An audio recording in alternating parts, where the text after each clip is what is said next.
The precise causes of MS are still unknown, but researchers have identified a combination of risk factors that are involved. Welcome to Ask an MS Expert. I'm John Strum, your moderator and host of the Real Talk MS podcast. Each week, Real Talk MS reaches thousands of people in more than 100 countries around the world with the news that people affected by MS need to know. My wife, Jean, lived with progressive MS for 23 years, so I've had a front row seat experiencing all the ways that MS can impact a family. Today, I'll be asking our experts the questions you want answered. Please feel free to post your comments and questions on Facebook, YouTube, or Twitch. MS navigators are online throughout today's live program, answering those questions and connecting you to resources. Scientists have studied a variety of possible causes and risk factors for multiple sclerosis, and research shows that it's likely a mix of genes, something in your environment, lifestyle factors, and behavioral lifestyle factors. Dr. Jared Bruce and Dr. Amanda Bruce are joining us today to talk about risk factors that could increase the chance of someone developing MS. Dr. Jared Bruce is a neuropsychologist with research interests in sports concussion, multiple sclerosis, and the prevention and treatment of cognitive neuropsychiatric disorders, among others. He's a professor and director of psychiatric research at the University of Missouri, Kansas City School of Medicine. Dr. Bruce holds a relationship with a commercial interest through a grant received from the National MS Society. Dr. Amanda Bruce is a clinical psychologist with a research interest in the clinical phenotypes and neural foundations of health-related decisions, including treatment adherence choices, physical activity, and food choices. She's an assistant professor at KU Medical Center in the Department of Behavioral Pediatrics. Welcome, Dr. Bruce and Dr. Bruce. Thank you for being with us today. Thank you. We're happy to be here. Let's start by talking about behavioral and lifestyle risks that are related to MS. I have a question for both of you because you both recently co-authored a study on modifying diet and exercise in MS, as well as protocols for a telehealth weight loss intervention for adults with obesity and multiple sclerosis. Could you share more about this research and what you've learned? Yeah, I'm happy to start with that. So I would say about 15 years ago, we started having an interest in obesity and how obesity affects the brain. We were doing some neuroimaging studies at that time where we were looking at how different types of weight loss might influence brain function. And around the same time, there was an increased interest in how obesity and MS might be related. In particular, we've seen rates of obesity that have really skyrocketed over the last 50 or 60 years in the United States. Yeah, sure. We have a little chart here for you that you can see. Basically, the rates of obesity and overweight in the U.S. have gone up, was it threefold or They've tripled in the last tripled? 60 years. Yeah. And so that's not just true in the general population in the US, but it's also true among people who have MS that we're seeing a lot more obesity. And that really matters because obesity is inflammatory in nature. And obviously, MS is an autoimmune inflammatory disease as well. And so over the last couple of decades, there's been a lot more research looking at how obesity might impact people with MS. And in particular, some of that research has shown that if you have obesity, you're significantly more likely to develop MS itself. And especially more recently, there's been a lot of research coming out suggesting that if you have obesity and you already have MS, that your MS might progress more quickly, you might have more brain lesions, and things of that nature. So this relationship between obesity and MS has been really interesting to us to try to better get a grasp on and to try to better understand how these two might be related. So one thing that we were curious about with this project that you mentioned, which was funded by the MS Society, was to recruit adults living with MS who carried excess weight and provide for them a program that was 12 weeks long, where they met in a group in a telehealth setting with a facilitator. And as part of that group, they were monitoring what they ate, what they drank, and how much they moved. So they used an app called Lose It and to record exactly what they were eating and drinking each day. We encouraged a lot of fruits and vegetables and prepackaged meals at first, so they knew exactly how many calories they were consuming. And then they wore Fitbits as well to monitor or track their movement. Now, they also had a scale that was equipped with Wi-Fi that they had in their home for weight check-ins. And so this was, the goal of this was to see, could we help people with MS lose weight? And if so, what potential benefits did that bring? Yeah, so one of the things that was interesting to us was that even though we knew that carrying excess weight was associated with increased risk of MS and that it was associated with faster disease progression, there really had been no studies looking at what happens if you help people with MS lose weight, or whether you could even help people with MS lose weight. And so that's what we wanted to understand. First, can we help people with MS lose weight via this 6-month long intervention that includes all different kinds of components? And if we could help them lose weight, how would that impact their MS symptoms? So we know that, carrying excess weight has a lot of different symptoms associated with it. That people who are overweight or have obesity are more likely to have depression. They have mobility problems. They might have more fatigue. Those things might sound familiar because MS also can be associated with increased risk of depression, mobility problems, fatigue, both associated with lower quality of life. And so we wanted to know if we have people who have MS who also carry this excess weight, and if we can help them lose weight, how does it affect those common MS symptoms? Dr. Amanda, let me direct this question to you. We've been talking about adults with obesity and how that may impact their MS. How does body weight and obesity, particularly in early childhood and adolescence, influence the risk of developing MS?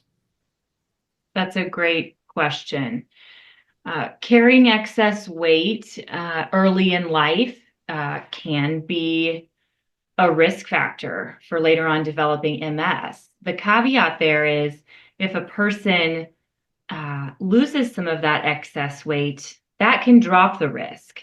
So it's not a foregone conclusion if a person carries that excess weight early in life that you're at higher risk, because there are still things that you can do to decrease that risk. Yeah, and one of the things that I would say along those lines is that there needs to be more research, because it's natural to assume that if a person carries excess weight, that if they lose it, that then the risk for MS disease progression or development will go down. But the way to actually test that is to have people who have high MS risk and then randomize them, so some of them lose weight and some of them not, and then see how much and if that weight loss actually does slow disease progression or reduce the number of new lesions and things of that nature. And those kinds of clinical trials are what can tell you whether or not losing weight actually does lead to slower disease progression or something along those lines. Dr. Jared, we heard from Sarah, who tells us that after being diagnosed with MS and after experiencing relapses that left her too fatigued to exercise and even put in the effort to eat well, her body weight increased. And she's feeling worse than ever. Sarah wants to know if losing weight would improve her MS. So that's a great question, and if I would definitely encourage Sarah to talk to her doctor, because I don't know much about her situation. But what I would say is that again, like I said before, we still don't really know whether losing weight will slow disease progression, whether it will reduce the number of future relapses, whether it will change the disease course in and of itself.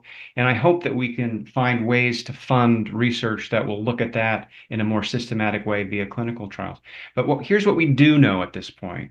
What we know is that on average, if a person has both MS and also carries excess weight and has obesity, uh, if they lose weight, our research suggests that they can have improved mobility, that their fatigability can go down, so less fatigue, and that their overall quality of life improves. So for someone like Sarah, it's certainly possible that even though we don't know for sure because of the lack of research whether losing weight slows disease progression in and of itself, it can substantially reduce common MS symptoms that are consistent across both obesity and MS.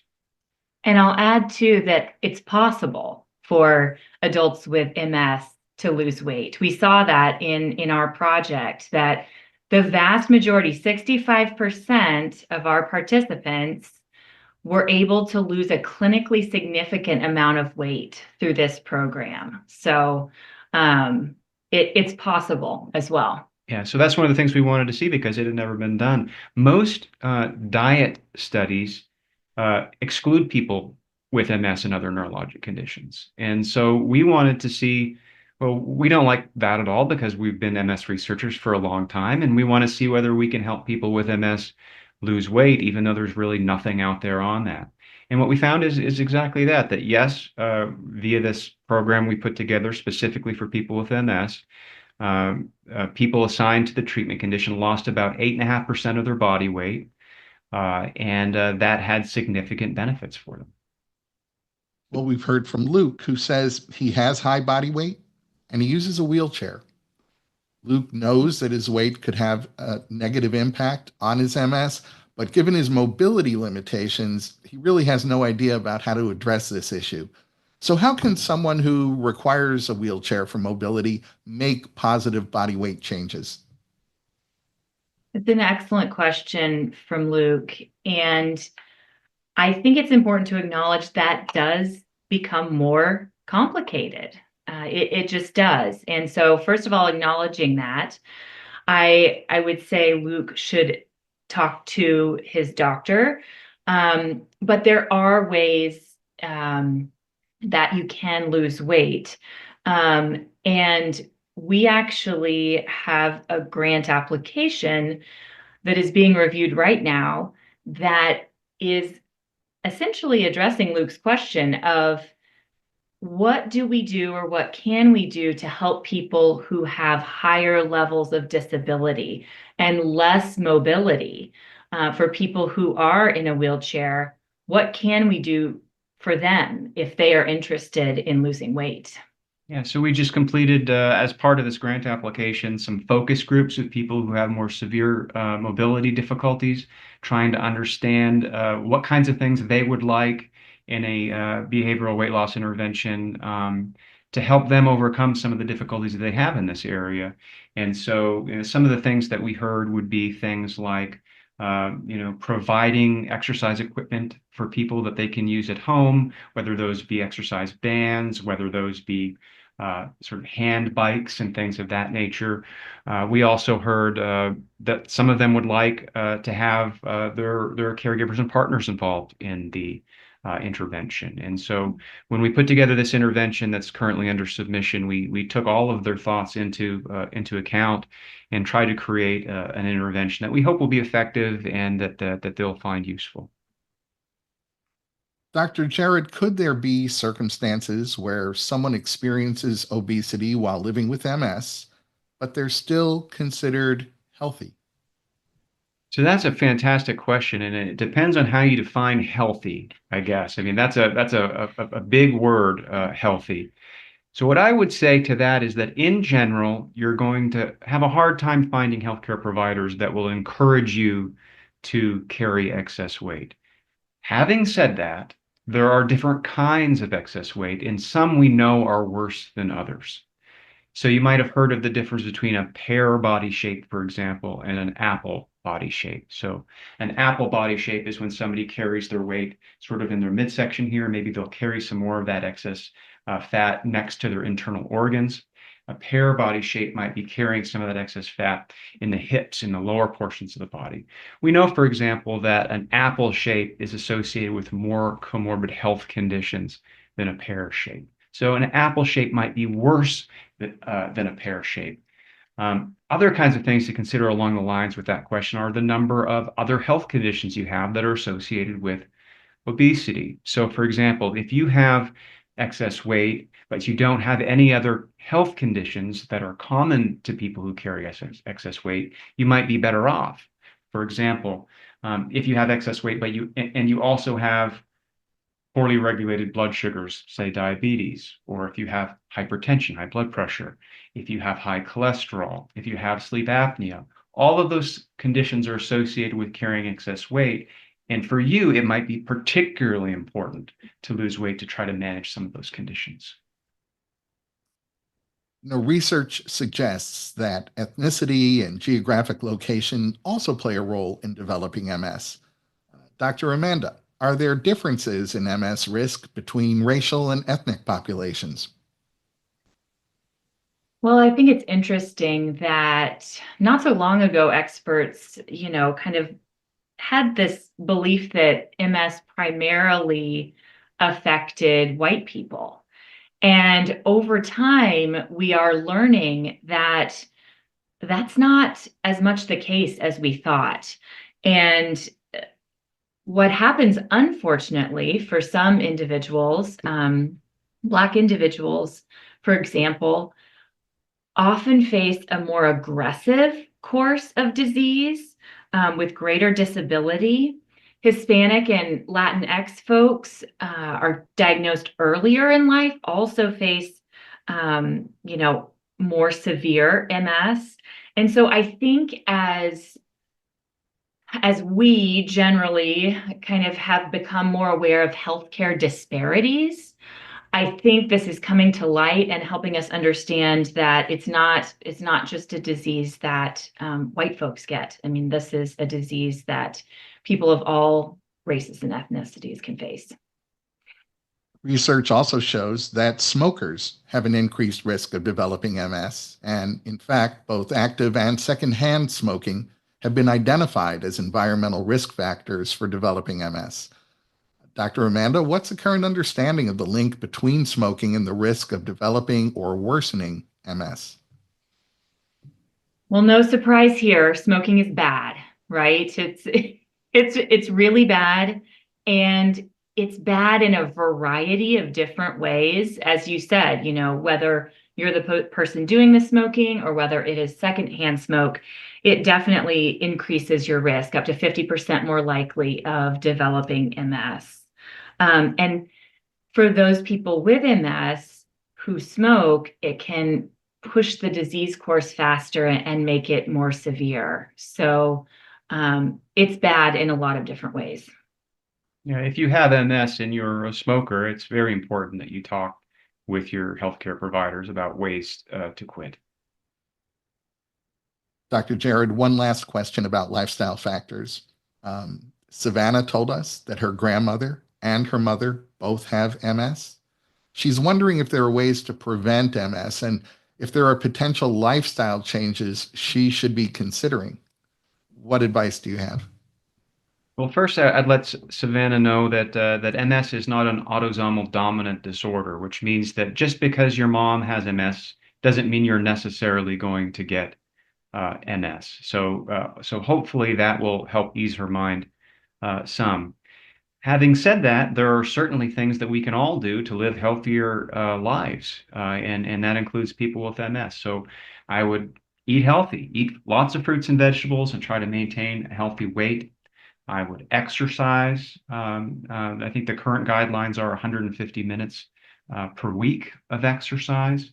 I would try to get good sleep and have good sleep hygiene. And these are the kinds of recommendations I give to all my patients, whether they have MS or not. You might notice that, right?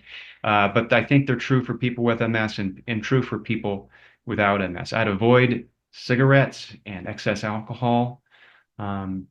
And then if you do start to see some symptoms that are concerning, if you're starting to have some numbness or tingling or something like that, some visual changes that are common for people who first are experiencing their first episode of MS, go to your doctor promptly, because there's a lot of research showing that early treatment is very important.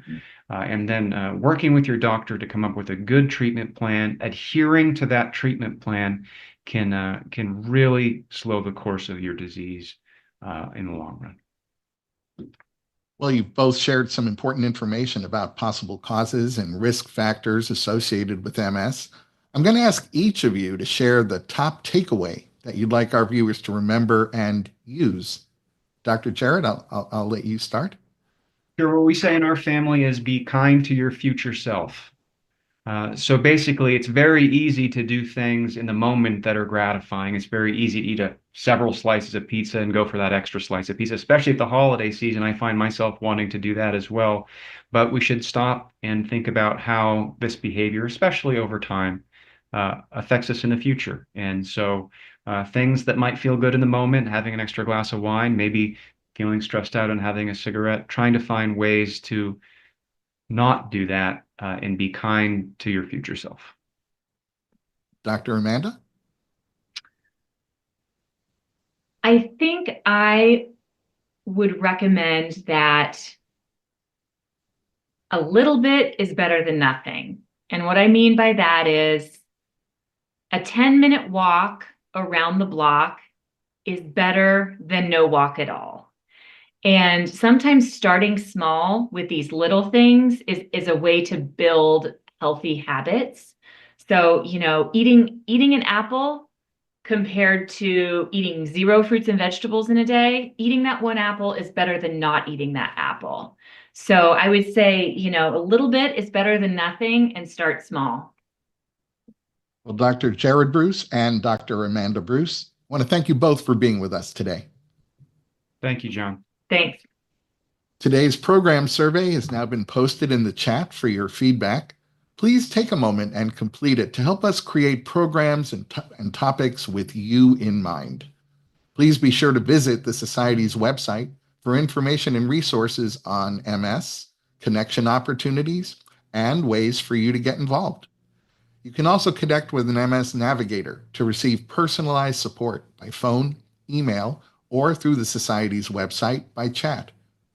A recording of today's program will be posted on the MS Society's website at nationalmssociety.org/MSexpert, as well as on Facebook and YouTube.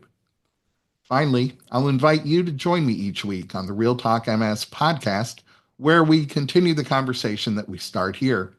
You can find Real Talk MS on Apple Podcasts, Spotify, Amazon Music, or wherever you find your favorite podcasts.